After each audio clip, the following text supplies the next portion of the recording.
Welcome to the You Need More Money podcast. I'm your host, Matt Manero, coming to you again out of our studios in Dallas, Texas. Happy to be with my new friend, Bill Wooditch. Bill, welcome in the studio. Thank you, Matt. It's great to be here. We had a good time at dinner last night, right? Fantastic time. Thank you. Was that 20 that you dropped, was it really your 20 or did it come from the painting? I think it came from the painting. It came from the wall. I don't know why. I don't know how this happened, but we're in this high-end Dallas steakhouse, and one of the servers came over and said, "Excuse me, sir, you are dropping money on the floor." And Matt looks at me. It's the first time he met. And Matt said, "Are you made of this stuff?" No. I think it came from the painting. Right. And we told the guy, check the painting when we all leave. Right. I guarantee you that guy took the painting off the wall. Watch where I walk. That was my ride home. But thankfully, you gave me a ride home, so I didn't need the 20. Look, I'm happy to have you in it. I mean, for so many reasons to be in the studio with me. But you know, there's something weird has occurred. I mean, and Rudy, you'll get a kick out of this. But this is the first time that I'm the second best looking guy in this studio. Okay? Oh, no. Right, Rudy? No.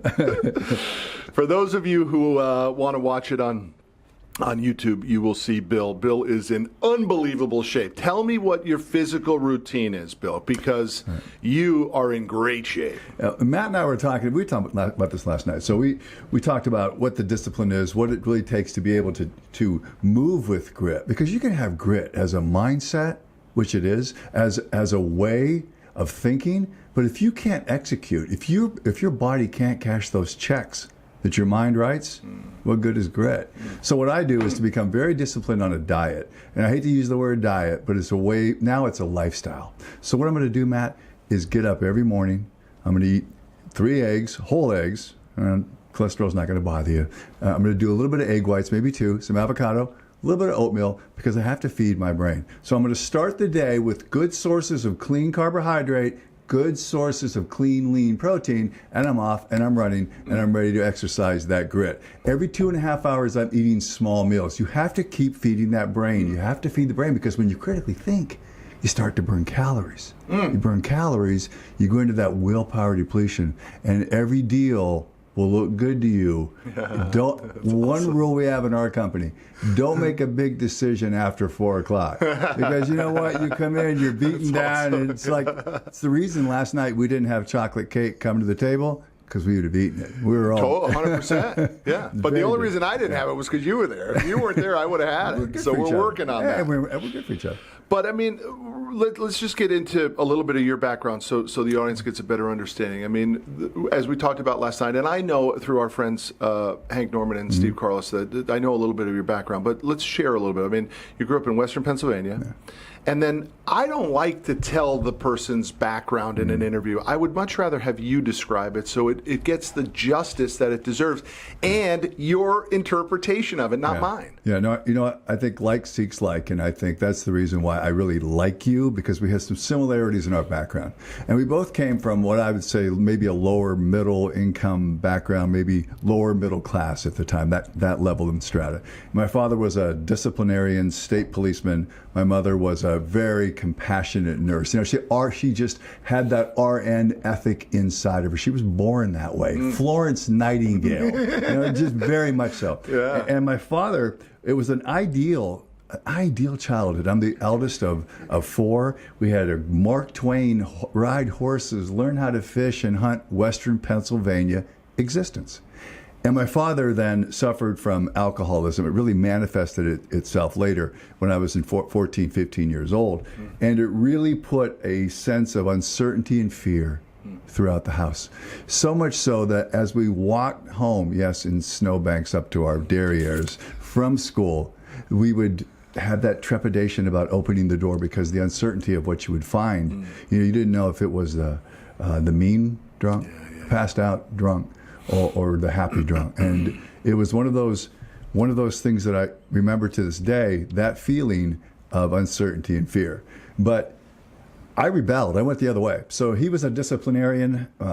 He was very rigid, had to have short hair. I went the other way, Matt. Grew my hair, smoked cigarettes, went to work in the local factory, said, screw school, I ain't going to school, man. I'm going to just be cool, hang out with my friends at the watering holes, and I'm just going to drink and just hang out. Well, I got really scared straight doing that, because every day, punching in, punching out, walking up in the dark, going to work in a factory and punching 3 holes in a piece of wood every day, How old were you when scared this me. was going on?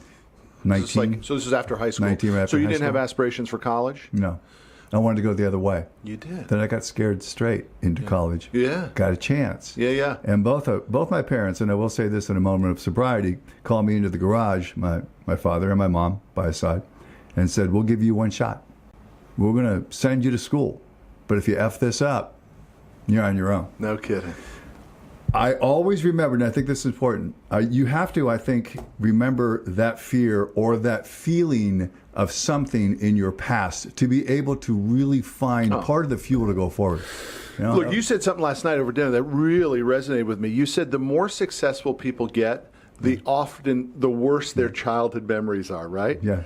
And you talk about that. I mean, I completely relate with what you were just talking about. You're talking about this feeling of this scared, this uncertainty. I had the exact same feeling. My adopted dad would whistle very loud. He had a very loud whistle, and he would whistle to songs. And we lived on a street that had a dog leg to the left. And you could hear that whistle coming up the street before the dog leg, and you knew that your day was over. Yeah. You knew that he was coming home, and the security that my mother had created was about to completely implode. And I mean, I get goosebumps thinking about it right now. Yeah. That's powerful stuff, man. No, I was getting them as well, talking with you, and I said, just relaying the story, because that is powerful stuff. Just being able to, the senses are on overload. You talk about hearing, and then it goes to a whole physical manifestation. Total. It's the same. When there's no place of respite in life to go to, I mean, that's a tough place. For me, it created tremendous anger, and I was able to harness that anger. I used it in sports, and I used it in life and in business. We can refer to it as grit, maybe in a more formal fashion, but the reality was I was pissed all the time, and that came from events that I saw my adopted dad do, that as a young kid you don't know how to handle it. Right. So you swallow and you get mad, and it fuels you, or it can kill you. Yes. Right? Some people go the opposite direction. You can't. And I felt the exact same thing. I felt this tremendous anger. And I took the anger and I used it to go after the competition. So I wanted to, not literally, but I wanted to behead all of the competition. Very angry at everybody and everything in my way, like a fire. Wow. Until one day I got it. And I thought, you know what, the competition is competition for a reason, and we can work this together. I don't have to be as angry inside, because what's happening is Matt's just burning me down. And the most important thing I think I can say is that the ghosts of the past are controlling my future and my present. And I wasn't about to let that happen. And I think that was important, because if you let those ghosts in your past, those people who wronged you, or the people that you're made you fear or did those things to you, if you let them keep controlling your life, then you're not living your life. You're living some life vicariously. That's well said. I mean, I think the quote that connects to that is, "It's not the bite that kills you, it's the venom," right? That's a write down. That's a write down. Boy, oh boy. That's a good one. No, that one's been around. I don't think I saw that one on social. That must be Texas, man. That's not California. I like that. So Bill, you harnessed all of this energy, this positive and negative, and you went into the insurance business, right? By default, I needed a job. So I got out of school. I kept going to school. I fell in love with it. So I kept going to school, got my master's degree, and came out and thought, I'm going to be a manager. The world now, I'm entitled, right? What happened when you got your master's degree? Your parents must have it must have been one of the most proud moments of their lives. You want me to just keep with that venom, or do you want me to try to extract it? Here, this is what it was like. My father was laying in bed, and he said, "You didn't really get your master's degree," and I threw it up in the bed and said, "Yes, I did," and walked out of the room. And so it wasn't a band going through the streets for Billy, who was the C student in high school, all of a sudden had gotten to the top of the mountain. It was like, you really didn't do that, did you? Oh, my God. Yeah, it was kind of, that's He wasn't like, "We gave you the one shot, Bill, and you took it, no, you did." It's like, you really didn't do that.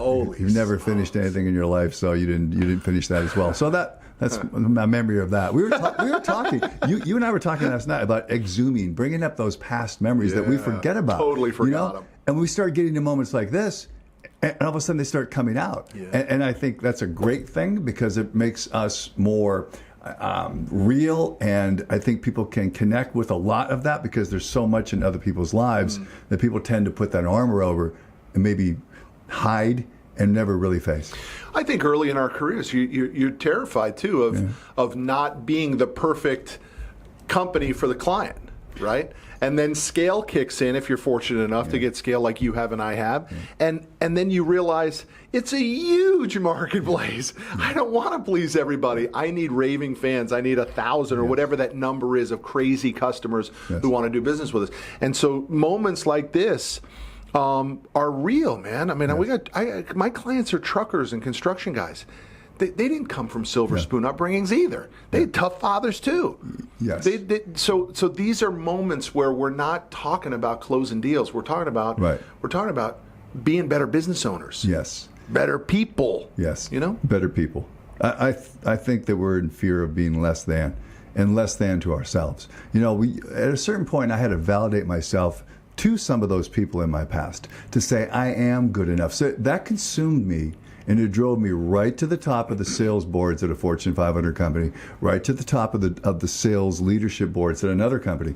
But that kind of anger was also, to me, I was losing myself as a person. It was almost self-defeating because I had no happiness in my life. What was your health like then? Were you taking care of your health? Were you always working out and eating right during that time? No, I wanted to get bigger. I thought bigger was better, so I just ate. I got up to about 265 pounds. But you worked out. You were trying to lift heavy weights at that time? I was just trying to lift houses, yeah. I thought, the more I can lift, the more... the more I'll close. The more deals I'll close. Well, doesn't always work that way. So you got up to like 250? About 255, 260, maybe a little more than that. No joke. But I did it. But I had to try. I used to have to drink gallons of milk. I used to have to eat all of this meat. I used to have to just keep on eating to the point where I know people are going to start getting, they're going to go to the restroom right now. Pizzas, everything. I just wanted to keep eating to get bigger. And I wanted 20.5-inch arms cold. I got it, but my waist was probably it's just probably 50 inches. So I got big. And now you weigh what? What's your weight? 190. 190, yeah. No kidding. And there's one other segue on this because we talk about image and suits and what we dress like or look like. We talked about this last night. I started out with a corduroy suit, a black tie, couldn't tie it. My brother had to tie it for me. That's all I had. And people used to make fun of my clothes. So they said, you always wear the same suit every day. And I saw this in Grit. And you're driving the same car. Aren't you embarrassed because you have a station wagon with no hubcaps? It's oxidized, and you're pulling up next to Rolls Royce, and you're pulling up next to Porsches, and you're trying to sell these people. I found that you're going to attract the type of client that really is attracted to you as a person inside. And this is an image because I like to wear this kind of a suit, but believe me, it ain't me. When I get home, I had to actually shave for you today. When I get home, I'm in shorts at best. All right, but people can see through the veneer and the facade, and they're going to work with people they like, people that are like them, or people they want to be like. It's pretty much that simple. Yeah, but success does breed success. It does, and attracts it. And people qualified clients want to do business with qualified salespeople. They don't want to do business with the broke guy because they know that mindset isn't going to match up. You just mentioned the $1 trillion word in sales, the one that will just drive sales managers crazy, qualified. You've got to have a qualified customer. Most people confuse a conversation with having a qualified opportunity or customer. You have to have a quality and qualified customer that appreciates the person that is Matt Manero, the person that is Bill Wooditch, not the concept of, can you save me a dime? You're going to have those. They're necessary. Got it. But over the long haul, you probably want less of those and a whole lot more of the qualified ones. Look, let's talk about how money played into your career, because eventually after you rose up the ranks, and top dogs in both of those environments are very well paid. I'm a huge freakazoid for making sure you find the right platform if money is part of it, right? And there is a lot of money in insurance. There's a lot of money in anything banking and finance. But, I always say, like the poor guy who's working at Subway who has the dream of the Lambo. It's never going to work. Right. It's the wrong platform. So you got to find. So you clearly latched on and you said there is money here. If I win, if I excel, if I become the top, I get the rewards. You just mentioned platform. I call it environment. You have to have the right aptitude. It doesn't matter. Your attitude's essential, but it's not the only thing. If you don't have an aptitude for what you're doing, you're not going to make any money. You're not. You're going to just have frustration. I couldn't. Or if the platform, or you call it the environment, doesn't offer it. Doesn't offer the money. You could be the best in a lousy comp plan. That's right. You're right. And I fell in love with the people and the process, the art of the deal, of working at the highest end of the insurance industry. And it was corporate insurance, so people had to buy the product. They had to buy it once a year. And the premiums they paid in what I did were extremely high, so the compensation followed. Yeah. And I loved it for the people, but I cashed the checks and built a lifestyle upon it, because money is the lubricant upon which our society is founded. But how did you skill up to be the top producer? I mean, really, when did the light bulb go off that said, look, were you ever a lousy producer in that space, or was it just in your DNA and you scaled sucked. it? Oh, you did? You're going to bring up the F word now, right? I failed. I failed in my first 13 times. I mean, I was trained. This is the first time I came to Dallas. I was a kid.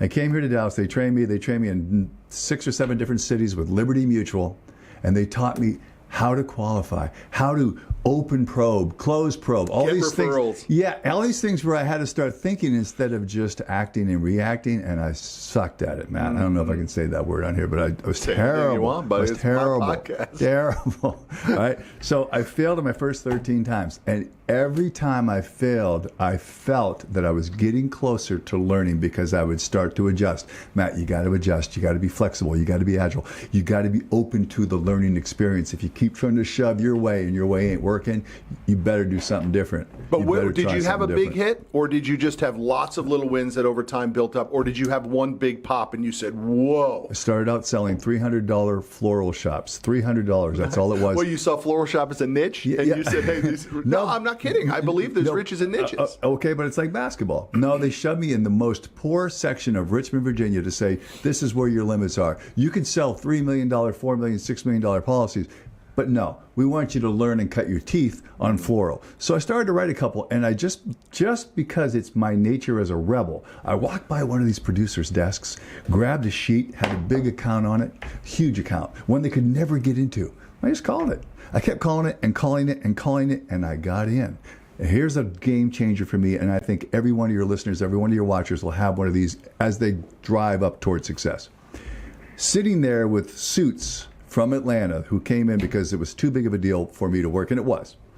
The buyer pushed away and said, the reason you boys are here is because of that boy. And I knew I could do it. That's nice. And from there, it was no more floral shops. I went after the biggest. Everybody, Matt, puts their pants on the same way. It sounds trite, but it's true. We all have the same bathroom habits. Don't let someone steal your self-esteem and make you think that because of their title, because of what they make or drive, that they're better than you. Just don't do that. I talk to the guys in the office all the time. I tell them, listen, I'm not saying don't work with small fleets, right? Fleet vehicle guys. But it takes just as much time for your support staff to do a 1-truck deal as it does a 100-truck deal. Think about basketball. You know, you're going to shoot a free throw in a playground somewhere out here in Texas. You can go to Madison Square Garden. It's the same distance to the freaking rim, and it's the same freaking flow, and it's the same form. Just is. I can't shoot free throws, but I you know love what I mean. that, man. Yeah. So then you decided to leave, though, and you said, I'm going to go do my own gig. I'm a rebel again. You took the entrepreneurial move, because, by the way, I have a very hard opinion on that. I do not believe people need to be in business for themselves to get rich. I do not believe it. I call them intrapreneurs, where they can actually learn inside of a company and make. I've had guys make 7 figures working with me. Listen, number 50 at Facebook is doing just fine, right? No, you're right. There was a different drive for me. I needed to validate myself and see how good I really was. That's all it was. I could have fallen on my face, but people were telling me, you should do it. You should do it. You should do it. Well, you're number one at this company, but it's the name of the company. You're number one at this company, but they're the 6th largest in the world, so you have a name. And I thought, they're right. I need to take down the net. I need to get up on that wire and let me see if I can do this on my own, because I'm never going to be able. The one thing you never want in life is regret. And I used to play it forward and say, in the future, if I don't do this, will I regret it? If I don't do now what I probably won't be able to do then, am I going to have those pangs of regret? From my childhood and what I dealt with, I wanted to go all in and show those ghosts in my past that I could do it as much as show myself I could do it. That's why I did it. And that was it. So you left. Man. Did you take a team, or did you start from zero again? I started with 2 people, a bunch of debt, a big lawsuit, because you just can't take millions of dollars from those big companies. So it was what did Churchill say? It's always darkest before light. Well, it was freaking dark, man. No, dark. I didn't know if we were going to make it. I was just saying to someone this morning, Bill. I was saying I did a little mentoring session with him, and he's 30 years old, and he's getting this investment group off the ground, all this stuff. I said, listen, have you seen Despair yet? And he's like, what do you mean? I said, no, I mean the devil looking at you, wanting to take everything from you. I mean a black hole, and you see no bottom to that hole in your business. Have you seen that yet? He's like, no, man, I haven't seen that. I go, come back to me when you have, because then I can help you. Because if you haven't hit that level yet, you are playing on ether.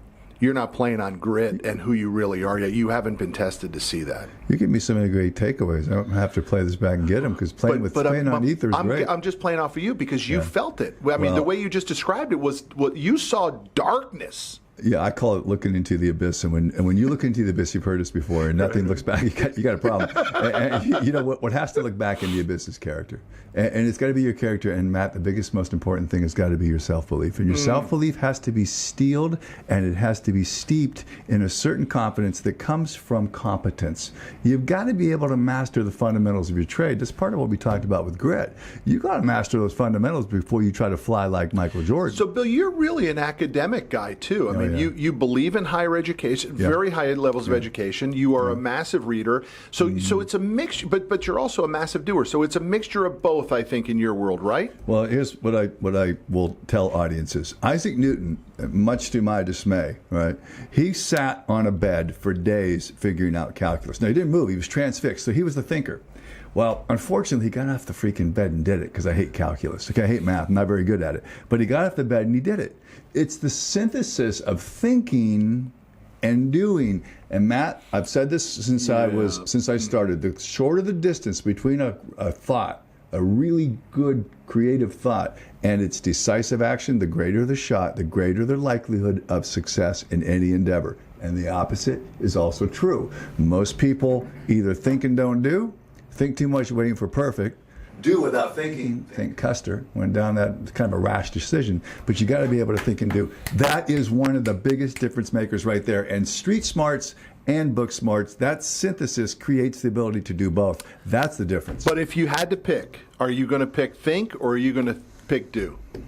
Man, that's the first time anybody ever asked me that. I'm going to have to go do, because I can mess it up, do, and do it again. If I'm just thinking I'm sitting in a room, I ain't doing nothing. But do can only scale so big. It only scales so big. You got to think. You have to put the thing. I don't know if that's a trick question, but I would do one, I'm going to run after do. Listen, and then I'm not much of a thinker. I'm going to let you think for me and say, Bill, you should be doing that. Right now, I'm going to redo my entire studio because I love this one. This is fantastic. That sounded like a backhanded compliment, Bill. I wish I could have thought ahead enough to have come up with a loaded question. No, it was great. I loved it. So, I mean, look, I believe, Bill, that there are so many people who are not willing to pay enough of a price to get to the right level of success. I know it sounds trite, right? Larry Wingate says, if you want success, tell me what you're willing to give up. I'm not so sure I believe in what you have to give up. I really believe in pain, and I'm not so sure that it's something for everybody. I just think most people just can't go there. no. In ancient Greek mythology, and the Spaniards as well, this is part of the stuff I learned in school that's still useful to me. The commanders burned some of the boats, so the men would see plumes of smoke and knew there was only one way, and that's always forward. Plug from my book. But it was always forward. You had to keep moving forward. Yeah. And if you're not invested in what you're doing, someone comes to work with you, and they tell you, Matt, I can do it. I'm going to do whatever it takes, but they don't really know what it is yet, and they sure as hell don't know what it takes because they're not in it yet. they haven't burned their boat. You got to burn your boat. No, there's no option B, and you just got to keep moving. That's where the pain is, and that's where the gain is. Big guy, you told me last night, most people live with a foot on a dock and a foot on a boat. And Absolutely. I've already used it in this office today. Absolutely. Think about that, and to really feel this metaphor. Feel this one. There's a dock of certainty where there's comfort, there's the known. The view really never changes. And if you're comfortable with that job, with that life, and you really don't want for more or don't believe you can have more, stay on the dock, man, because that's where you belong. Yeah. But there's a boat of opportunity that's leaving every second from that dock. You've got to jump on that boat, prepared and jump, and knowing, hey, there's risk, there's pirates, you could run into rocks. But that's the only place reward and change exists. It's through that intelligent risk. Matt, Burn them. foot on the dock, foot on the boat. It's leaving. You end up in the water. Sharks, box Burn jellyfish, it. baby. That's Just it. And if it stinky ends cold. right there, it's better than staying on the dock. Burn it up. Because there's no regret. There's no You regret. gotta go and no regret. The worst thing is to sit in the park bench and regret when you're 90 years old thinking, man, I should have done that then. Yeah, I don't have a lot of that percolating. I feel like I've had the chance to, and I've taken a lot of the risks that I've wanted to, and it feels so much better to do that, man. It does. Because if, for you, I think, in talking with you last night, after I was picking up those 20s on the floor, well, it was 120. It's a bunch of ones, really. It makes it look like a real Folded baller upwards. wallet, right? It's like a baller, man. It's got like 100, like a It bunch actually of looked like it ones. was the valet tip. That's what I thought was going to happen with it. Now I forgot where I was going for the first time in any kind of show I've ever done in my life. Thanks for throwing me off. Thanks for just completely lost it. Well, Rudy, I see you acknowledging me, so we must be coming to the end of the Oh show. man, this was fun. This was Bill, I want to thank you. Let's talk about where people can find you. I know we've got one book, Always Forward is Your Mindset, right? I mean, Right. that's your mantra. I love that mantra. It works in so many different situations. That's the name of your first book, right? Right. It's the name of the first book, and I'm working on one now, Fail More, which is hopefully to follow in the footsteps of yours. I don't want to give anything away, but with a big publisher. I think that's where we're going with that one. Love it. And it's going to be a book on failure, Fail More, so that's going to be of interest. And you can catch me at billwooditch.com. You can get a hold of me there. B. Wooditch and all the Twitter handles, WOODITCH, social media, I'm all over it, just like you are. And watch on Steve Harvey. When's your next Steve Harvey? Steve Harvey. I've done 3 of them. So you know what? I was pacing around on February 13th in a hotel room. If you don't know what the 14th is of February, you probably shouldn't go home without roses, okay? It's Valentine's Day. There I am pacing around doing Steve Harvey on Valentine's Day. It was my first one. I've done 3. Love it. Now he's moved to LA, so we'll see how we play out for the new season. Oh, that show used to be in Chicago, right? Used to be in Chicago. And now it's in LA. Now it's in LA. Oh, it's a shorter drive for you. Yeah, let's see how we do. That's awesome. I mean, tell me. Always forward. You go on Steve Harvey's show in what genre? To talk to people about the power to move forward or to fail more? What's the mindset that you use? A little bit of both. You know what? A little bit of both. It kind of is a marriage, actually, of failing and moving forward, because it is the marriage. There is no moving forward without failing, Yeah. and you're going to fail when you start moving forward. So on Steve Harvey, it was really talking to an audience member with him. So I'm sitting next to him, which was a great experience. I mean, just the presence of the man, the abilities of that, the genius that he makes look easy. When you're sitting next to him, No. I mean, it is a whole nother level, seriously. But you're talking with an audience member about a real problem they have and trying to move them through the problem by having them look at something a certain way, having them understand that this part of risk and reward is a part of life. And then maybe you're talking with the last one was mentoring a young boy who was doing really well in school. I wanted to say, my God, if I had done that well, my parents would have been jumping through the roof. Who's doing really well, who the mom wanted him to do more. Right. And really mentoring the kid on, do this, try this. It's just such an enriching Was the mom in the experience. audience? Mom was sitting right there looking at me. So were you talking to the kid or were you talking to mom? both of them. Yeah. And and they're sitting there on the couch, and I said, maybe you got to acknowledge you have a pretty good kid No here. doubt. Yeah, but it's just a fun show. It was great doing this, great experience. And if it never happened again, I always say this: if it never happens again, man, it was a trip. It's great. People don't realize how busy Steve Harvey is. I mean, that guy is a machine. Hardest working man in show business. Right. 5 shows. I think Five shows. 5 shows. I mean, he is a machine, Yeah. and to have that energy, Yeah. just the stamina to stay in the game and Yeah. care enough to be doing it. I mean, it's a machine. But to think back at my first ride and the pride I had my girlfriend in the passenger seat. I had my boom box in the middle because the car had no radio. I had my Tears for Fears on, my arm around her, cruising. That's all I needed. Yeah. That's all I needed. Was it? 1980 pacer. Wasn't it? You know what? We didn't know when it was fun. Let me say something that I don't want to embarrass you with this, but I thought it was one of the best things I've seen on social media. A lot of people knock on my door to this day, and they look for one thing from me. They're not looking for the $1 million. They're looking for another M. They're looking for mentorship. Mentorship is really just parenting turned inside out. Your parenting on that letter. Where can the listener or the viewer find that letter you wrote to your son, which was magnificent in every level of, this is what we told you, this is what we did, here's the expectation, and maybe you want to look at it this way as you're going through life. Thanks. I didn't think it through like that it has had a lot of people have been very gracious about the comments. It's on my Facebook feed at Matt Manero, yeah, it was one of those letters that took 6 minutes to write. It just From the heart. It just went. It was just done. And you know, without John, my oldest, I have 3 boys, my oldest, when we got back to our house, he read that letter in front of all of us, my wife, John, and my other 2 boys, and we all sobbed. Yeah. We all cried. For me, it takes me back to those despairing days, Bill, where the idea that I would ever achieve success to be able to do that was impossible. It was so out of the realm of possibility. And now you look back on it and you say, my God, I couldn't even dream that big. Yeah. Right? I couldn't even dream to be able to, Yeah. right? It was such small thinking. You touched on it earlier, and then we got away from it, but I didn't. Who was to teach you? Here it came when you talked about the corduroy suit. Who did we have that was supposed to tell us? I remember my wife and I, we bought a house when we first got married, and the realtor was saying, well, you could remodel this, the kitchen, you put granite countertops. I said, what's granite countertops? Yeah. I didn't know. I didn't know anything about it. No one took me under their wing ever to show me the ropes. Right. And that was such a shame. Yeah. So thank you for saying that about my letter to my son.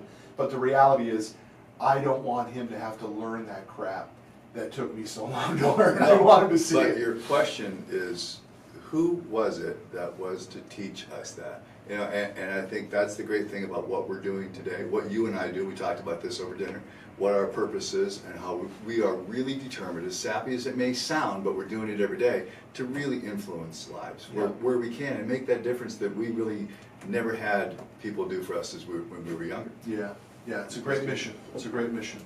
My friend, I thank you very much. It's been a pleasure to hang out with you. There's only one thing left to do, Brady. We got to sign the booth, man.